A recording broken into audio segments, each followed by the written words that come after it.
Joseph, 11ാം ദിവസമായിരിക്കുന്നു അർജുനായുള്ള തിരച്ചിൽ പുരോഗമിക്കുന്നത്. അവിടെ മഴ ശക്തമാണെന്നാണ് അറിയാൻ സാധിക്കുന്നത്. വിശദാംശങ്ങൾ എന്തൊക്കെയാണ്?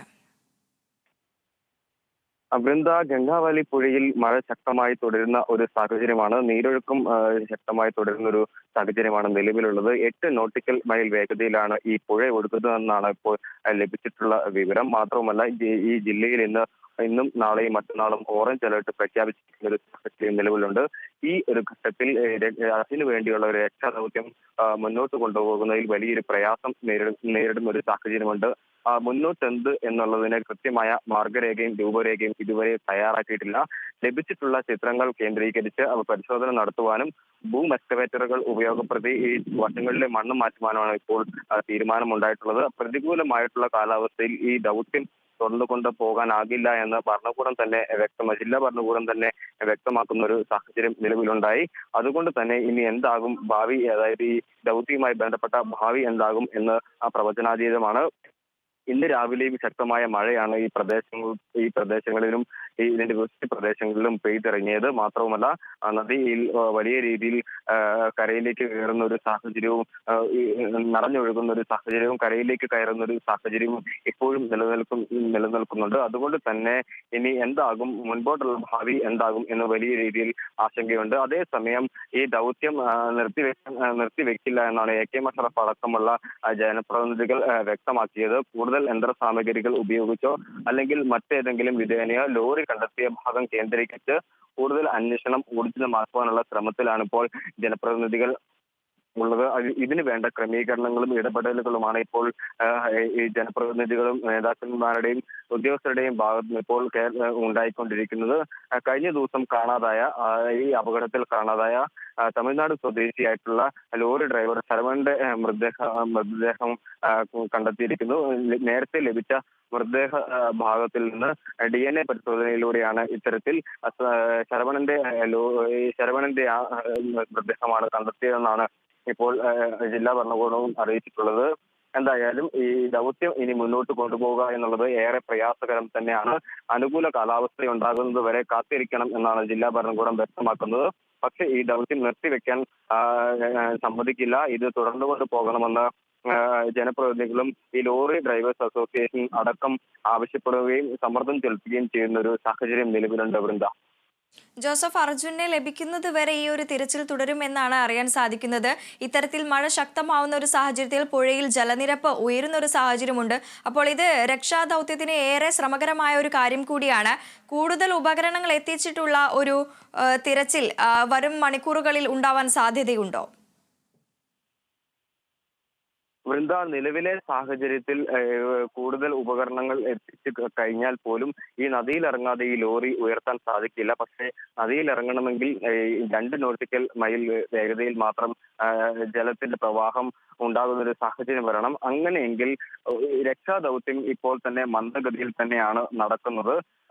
അത് ഒരുപക്ഷെ ഈ ടെക്നിക്കലി അവർ പറയുന്നില്ലായിരിക്കും. ഈ രക്ഷാപ്രവർത്തനം നിർത്തിവെക്കുന്നു എന്ന് അവർ ഔദ്യോഗികമായി പ്രഖ്യാപിക്കുന്നില്ലെങ്കിലും അത്തരത്തിലാണ് ഈ ഒരു കാര്യങ്ങൾ മുന്നോട്ട് പോകുന്നതെന്നാണ് നമുക്ക് ഇവിടെ നിന്ന് മനസ്സിലാക്കാൻ സാധിക്കുന്നത്. കാരണം ഈ ഒരു സാങ്കേതിക പ്രശ്നം മാത്രമാണ് ഇപ്പോൾ നിലനിൽക്കുന്നത്. ഈ പ്രശ്നത്തെ മറികടക്കുവാൻ വേണ്ട നിർദ്ദേശങ്ങൾ ഇതുവരെയും ഉയർന്നു കേട്ടിട്ടില്ല. അതായത് ഗംഗാവാലി പുഴയിൽ ലോറിയുടെ അടുത്തേക്ക് എത്താൻ ഈ 2 നോട്ടിക്കൽ മൈൽ വേഗതയിൽ ഒഴുകുന്ന പുഴയാണ് ക്രമീകരിക്കേണ്ടത്. അത്തരത്തിലൊരു ക്രമീകരണം നടത്താൻ കാലാവസ്ഥ മാത്രമേ അനുവദിക്കുകയുള്ളൂ. താൽക്കാലിക തടയണ നിർമ്മിച്ചുകൊണ്ട് ഇത്തരത്തിൽ ആ ഭാഗത്തെ വേഗത കുറയ്ക്കാം എന്നൊരു തീരുമാനമുണ്ടായെങ്കിലും ഈ താൽക്കാലിക തടയണയുടെ സുരക്ഷിതത്വം എത്രത്തോളം ഉണ്ട് എന്ന് ആശങ്ക സൃഷ്ടിക്കുന്ന ഒരു സാഹചര്യം ഉണ്ടായി. ഈ ബന്ധുക്കളടക്കം സൂചിപ്പിച്ച് ഈ അർജുന്റെ സഹോദരി ഭർത്താവ് സൂചിപ്പിച്ച ഒരു പ്രധാനപ്പെട്ട കാര്യമുണ്ട്. അതായത് അർജുന്റെ ജീവനായി മറ്റൊരു ജീവൻ അപകടപ്പെടുത്തുന്നതിനോട് ഞങ്ങൾക്കും താല്പര്യമില്ല എന്ന് അവരും കൃത്യമായി പറയുകയുണ്ടായി. ഈ കാരണങ്ങളൊക്കെ കൊണ്ട് തന്നെ ഇത് മന്ദഗതിയിലേക്ക് ഇപ്പോൾ നീങ്ങിക്കൊണ്ടിരിക്കുക. ഈ കാരണങ്ങൾ കൊണ്ട് മാത്രമല്ല, പ്രതികൂല കാലാവസ്ഥ കൊണ്ട് ഈ കാര്യങ്ങൾ ഈ രക്ഷാപ്രവർത്തനം മന്ദഗതിയിലായിക്കൊണ്ടിരിക്കുകയാണ്. എത്ര വലിയ യന്ത്ര സാമഗ്രികൾ എത്തിച്ചു കഴിഞ്ഞാൽ പോലും ഇതിനെ മറികടക്കാൻ സാധിക്കണമെങ്കിൽ, ഈ ലോറി ഉയർത്താൻ സാധിക്കണമെങ്കിൽ ഈ കാലാവസ്ഥ അനുകൂലമായേ തീരൂ. വൃന്ദ. ജോസഫ്, ഈ മഴ തുടരുന്ന ഒരു സാഹചര്യത്തിൽ കൂടുതൽ മണ്ണിടിയാനുള്ള ഒരു സാഹചര്യം നമ്മൾ നേരത്തെയും കഴിഞ്ഞ ദിവസങ്ങളിലെല്ലാം തന്നെ റിപ്പോർട്ട് ചെയ്തിരുന്നു. അത്തരത്തിലുള്ള ഒരു സാഹചര്യം നിലവിൽ അവിടെ ഉണ്ടോ? തീർച്ചയായും വൃന്ദ, നമ്മുടെ നാട്ടിലെ അവസ്ഥയല്ല ഇത്. ഇവിടെ ഇടവിട്ട് മഴ പെയ്യുന്ന ഒരു സാഹചര്യമാണ് ഉള്ളത്.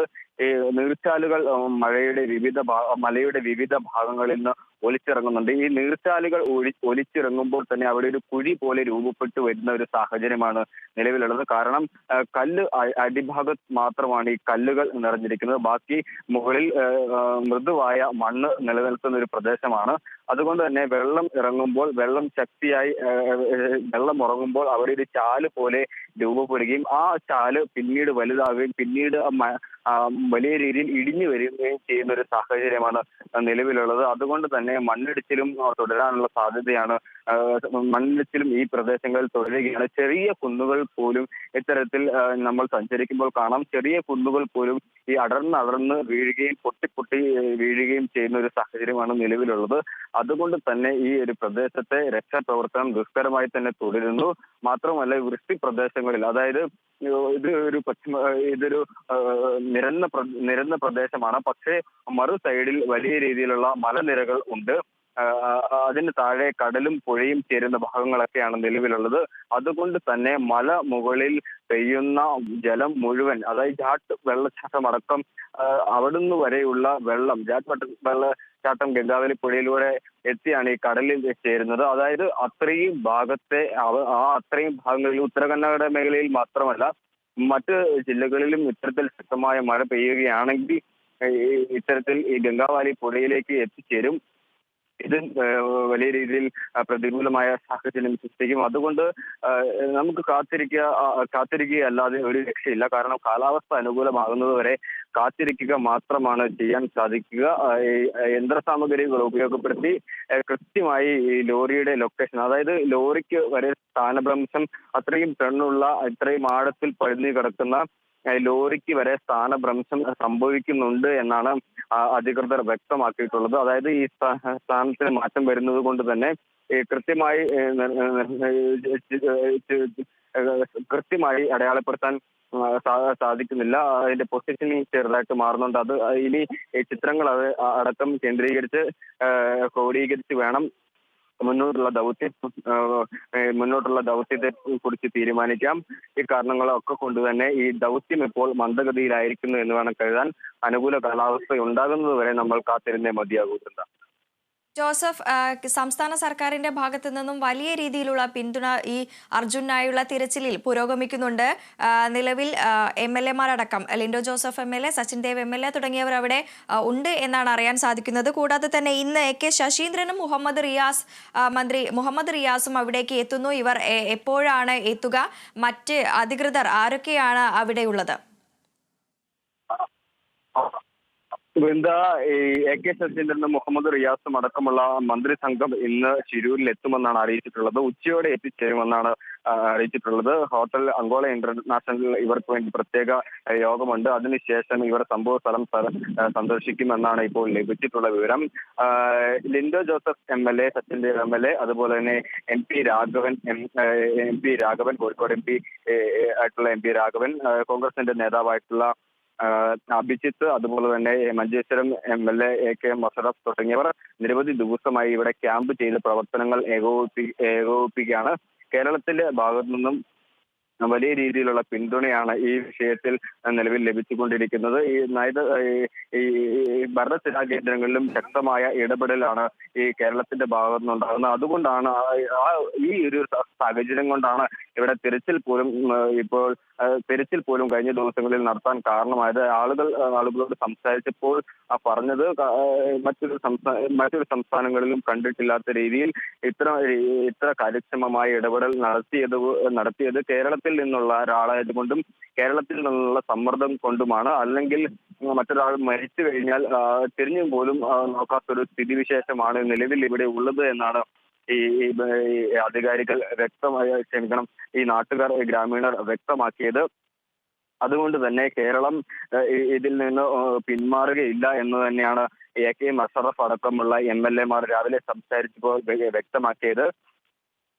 കഴിയുന്നത്ര മറ്റു സംവിധാനങ്ങൾ, ബദൽ സംവിധാനങ്ങളും ഇവർ ആരായുന്നുണ്ട്. കാരണം ഈ നിലവിലെ സാഹചര്യത്തിൽ നിലവിലെ ആക്ഷൻ പ്ലാൻ അനുസരിച്ച് ഇപ്പോൾ ഈ ദൗത്യം മുന്നോട്ട് കൊണ്ടുപോകാൻ സാധ്യമല്ല. ആയതിനാൽ തന്നെ കൂടുതൽ കൂടിയാലോചനകൾക്ക് ശേഷം ബദൽ സംവിധാനങ്ങളെ കുറിച്ച് ആരായും അതിനുശേഷമായിരിക്കും ഇത്തരത്തിൽ കൂടുതലായി ഈ വിഷയത്തിൽ കാര്യക്ഷമമായ തീരുമാനം ഉണ്ടാകുക, ആക്ഷൻ പ്ലാനുകൾ ഉണ്ടാകുക. വൃന്ദ. ശരി.